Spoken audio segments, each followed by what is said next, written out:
Hello అందరికీ. అమ్మ మొక్కుంటే విజయవాడ దుర్గమ్మ టెంపుల్కి వెళ్ళాము.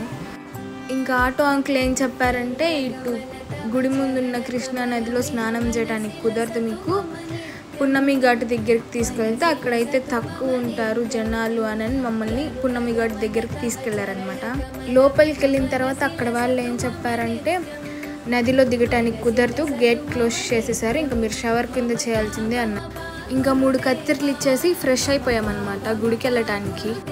అక్కడికి వెళ్ళిన తర్వాత జస్ట్ బండుల్నే అలౌ చేస్తున్నారు, ఇంకా మిగతా వాళ్ళందరూ నడుచుకుంటానే వెళ్ళిపోతున్నారు. మెట్లు పూజ చేద్దామని ఇక్కడికి వచ్చేస్తే పైకి వెళ్ళిన వాళ్ళందరూ వెనక్కి వచ్చేస్తున్నారు. ఏంటి వెనక్కి వస్తున్నారు అని అడిగితే, పైన గేట్ క్లోజ్ చేసేసారు, పైకి వెళ్ళడానికి లేదు అన్నారు. వచ్చిన వాళ్ళంతా కింద పూజ చేసేసి ఎక్కడి వరకు అయితే స్టెప్స్ ఉన్నాయో అక్కడ వరకు మెట్ల పూజ చేసేసి వెళ్ళిపోతున్నారు అనమాట.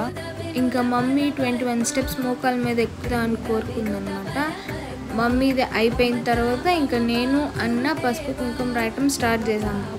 గూగుల్లోనేమో 500 స్టెప్స్ చూపిస్తుంది, కానీ అక్కడ వాళ్ళని అడిగితే 300 స్టెప్స్ అన్నారు. గేట్ ఇటువైపు 150 స్టెప్స్, గేట్ అటువైపు 150 స్టెప్స్ అంట.